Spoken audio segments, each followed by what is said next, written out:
The Gelada Baboons are only found in the Simien Mountains of Ethiopia. We got to see Gelada Baboons.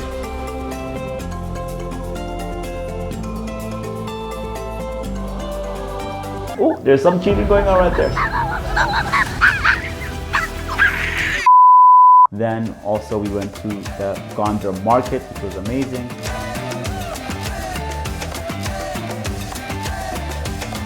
So this was an amazing third day.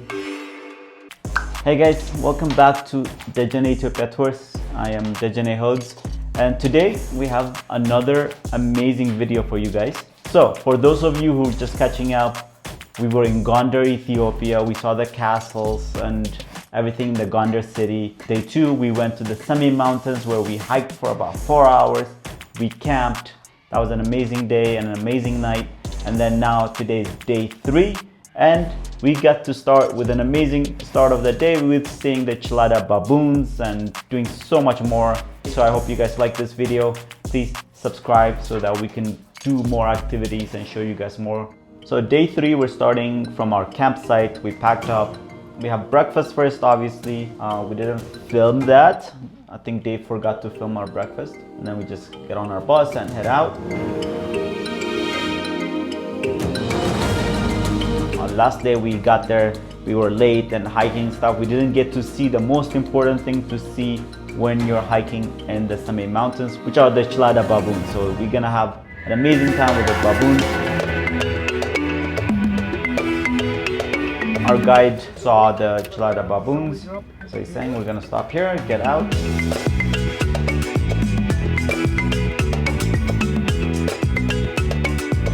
Gelada baboons are only found in the Simien Mountains of Ethiopia, endemic to Ethiopia. And one of the amazing things about the Gelada baboons is that they stay in groups, anything from 50 to like 200. So they'll be in a very large group and they stay together. If you spot a few, then there's more. The reason we're seeing so many of them right here is because they're coming out to sunbathe, also, groom each other, social time before they start going into the woods and stuff to feed. So you see a lot of babies, you see older ones grooming each other, babies and stuff. This is beautiful. And then when you're going to see the baboons and you're going closer in, one of the just basic things to watch out for is like, don't make like direct eye contact, because that's kind of like a challenge. So you don't make like direct eye contact, and also you don't move in suddenly. Like you want to give them time to know that you're there, but you're also moving slowly so that they don't bother. Like you can see, we're in the middle of a bunch of groups and taking pictures of them. So they're not threatened by that, as long as you're moving cautiously, slowly, and you don't make eye contact, especially with the male.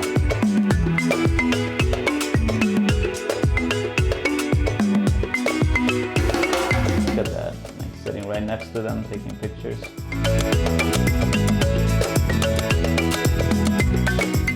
And also one of the important things about the Gelada Baboons is that they actually communicate. So I was told they have about 40, 42 different like sounds that they make where they communicate different things. And then within this group, there'll be, leaders, so male leaders that lead their own group of maybe 10, 15 and stuff like that. So that's like their family, they protect.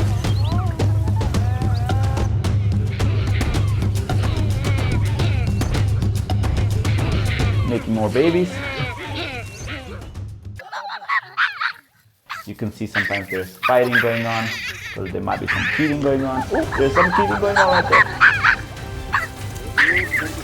But there's like within this large group, like I was saying, there's individual, 10 to 15 families within that. So you'll see some of them running around to protect others, some of them going around to like scout what's going on, stuff like that. So this is just beautiful. There's one up there in the trees right now, just looking out. I think he might have heard something or saw something, so he's like always going up there to check it out. So nice to see a lot of the babies.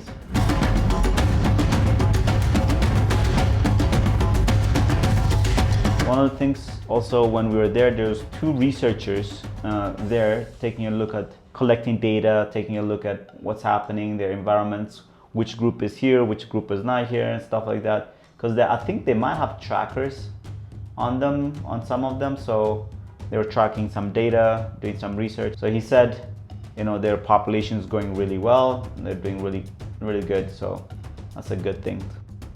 Because it's like a real life going on, because there's like fights going on, then some love going on, then family stuff, you know, taking care of their babies and stuff. It's like real life that you get to interact with. Very beautiful. So once we're done with this, the baboons, we got back on our bus.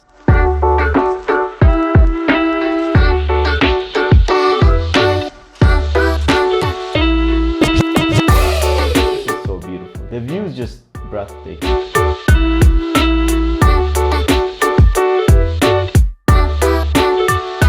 About 2.5 hour, 3 hour drive back to Gondar.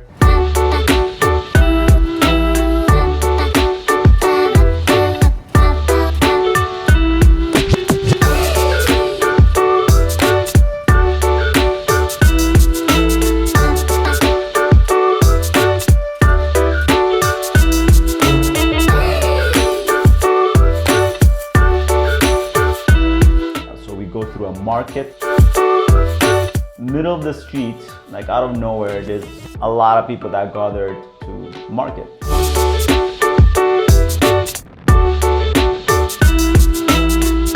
So we're back to the Goha hotel, and coming back from camping, we have our luggage to pick up and kind of checking back in. One of the things I wanted to do just to save time was, as we check in and get our luggage, we order our lunch, and then we go into our rooms, take a shower, get ready, and then come back out, and our lunch would be ready. And I just wanted to save us some time with that, and that really worked out really well, because took a shower, got ready. By the time we got back to our table, everything was ready. Yeah, some good food. What special chicken? Tilapia with rosemary with rice.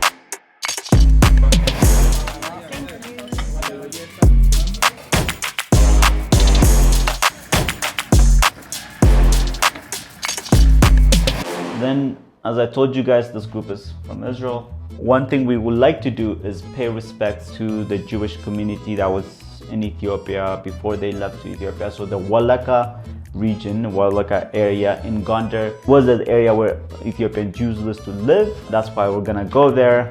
There's a cemetery that they used to use. It's a good idea to go there and pay your respects and stuff like that. So they wanted to do that and, you know, say a prayer and stuff like that, which is very nice. And as you can see, you know, the cemetery is very little left. I mean, it was much bigger. Just a little bit of it is left, and also, you know, a lot of it is, you know, run down. But it's nice to go pay respects to your ancestors, even though technically they're not their ancestors, but it's the same religion. So okay, so now we are in Wolleka. Fanta gave them, you know, explanation of what used to happen around there, what's going on around there. Operation Solomon was the big operation where they airlifted a lot of people from Ethiopia, and we're gonna hear about that from my dad actually in our day 5. And then Operation Solomon came along, and I can talk about that if you want to hear about that, where 14,400 people were evacuated overnight. So stay tuned for that. So that's where this area is where those people came from. So they went from Gondar to Addis, and then they were airlifted from Addis to go to Israel. So that's why we're going to visit this area. But now this area, there's no Jews living in that area.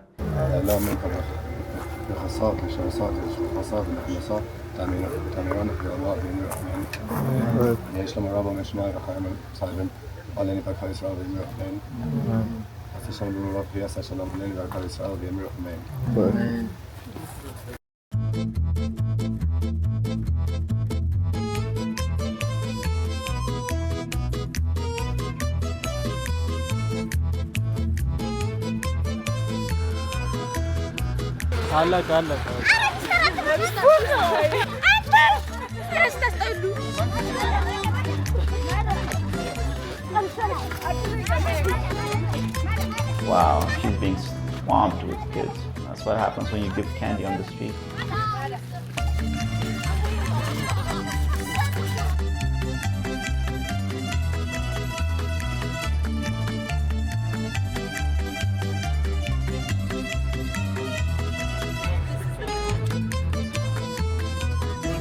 A center over here. It's a center that trains like single mothers, usually with some kind of HIV. There's a women's center where they train them to do different things, pottery, textile, weavery and stuff like that. And it's mostly for single mothers that have some kind of disease, and it's a way to help the community, and it's a non-profit. Usually around here, if the leader, the head of the NGO is there, we'll have coffee and talk to her, but today she wasn't there unfortunately, so one of the ladies from there just gave us some explanation and I translated. She said this was started about 30 years ago. A British guy that came and saw that the women around here needed help. So they, fundraised and they built this area for them to either do some clay work or tapestry work and also farm and grow animals and then sustain themselves. So this place is for women who have no husbands, single mothers usually, and that's how they sustain themselves. And then when there's other kids around here who have parents that passed away and stuff like that, they in turn help them a little bit, whatever they can. So, and then she said most of the machines are donated by Japan, American Embassy, Japan, Israeli Embassy, and the British Embassy helped. And then other stuff like whenever people come like this, they tour, they buy a little bit, and also they sometimes may donate, and it really depends. She said after COVID, and then also, as you guys know, Ethiopia had like a civil war. After all that, it's still surviving, still helping each other and staying as a community. And she said, thank you guys for coming and visiting. We can go in and see their work and stuff like that.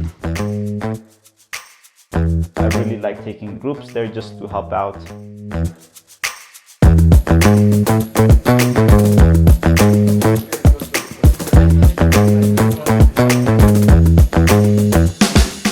So they have, machines from all over, from Japan, Germany, and different embassies are helping them out. And they make different potteries here. She showed us, how they make the pottery.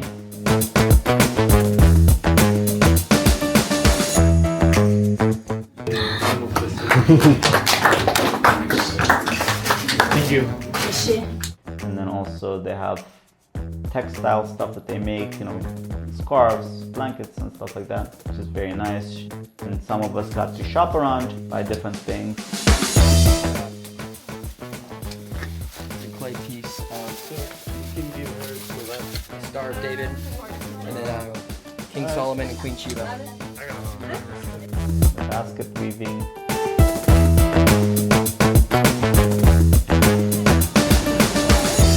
Now we're back on the bus and we're going to the market.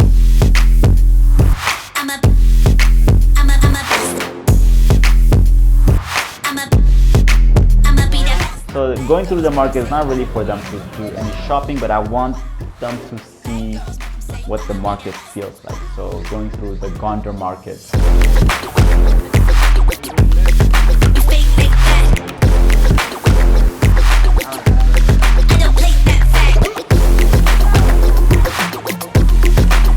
So as you can see, we just walked through the market.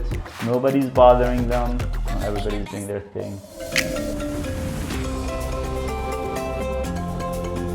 I love people in Ethiopia. Anywhere you go, generally people are very nice together. It's amazing. We gathered up, we're just going through.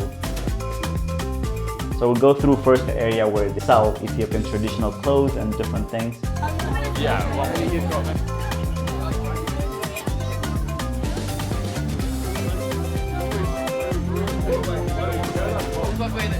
Sir.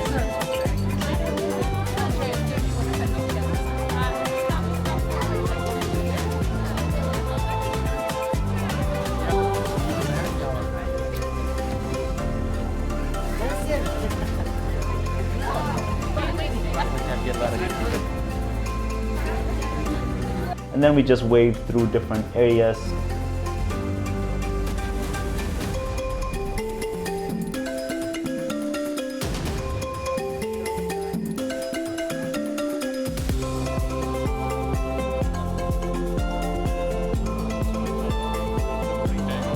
Just to get a feel of what the market is like.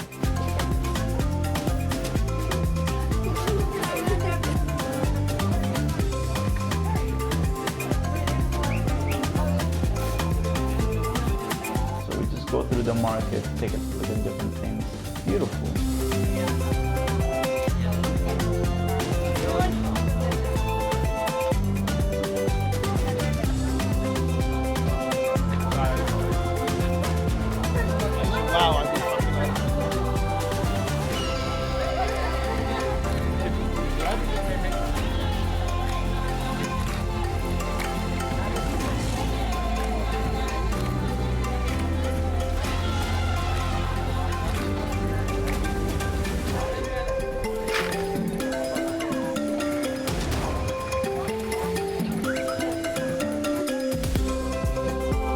Once we're done with the market, walking back, kids saw some sugar canes that people are selling on the street. The sugar cane, you know, like when there's a different seasons, so sometimes it's fruit, sometimes it's sugar canes, different things that we have that are in season at different parts of the year. So kids, entrepreneurially, they take them around the cities and different places and sell them a little bit. So this is a very entrepreneurial way to make some money. We bought some, so what I wanted was for them to buy it, and then I gave it to the hotel to put it in hot water and wash it for them and stuff like that, so that just, you know, nothing happens.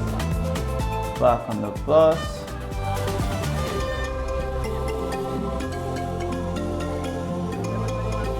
After the market, we had arranged with the Jewish community there for the group to go back and do afternoon prayers with them. And also, some of them were gonna make them, you know, like the kippah that they wear and different things that the community sells. And the kids didn't have any money during the day, so we arranged for them to come back in the afternoon and do that.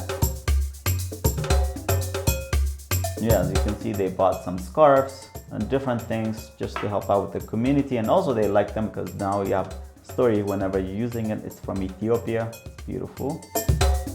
From here, we went back to the hotel and we were done with a very, very long day. So because tomorrow we're gonna be going to Addis, we have a flight in the morning. Then we said, okay, everybody just take your time, go ahead. You can do some packing up, relax, hang out, dinner on your own time, whenever you want. You can just order and have dinner, and everybody kind of went their own way. So I hope this was an amazing day for you guys. I hope you guys like this. Tomorrow is going to be going to Addis, our flight to Addis, and then we get to go city tour in Addis, museum, then the Trinity Church. So that's going to be amazing.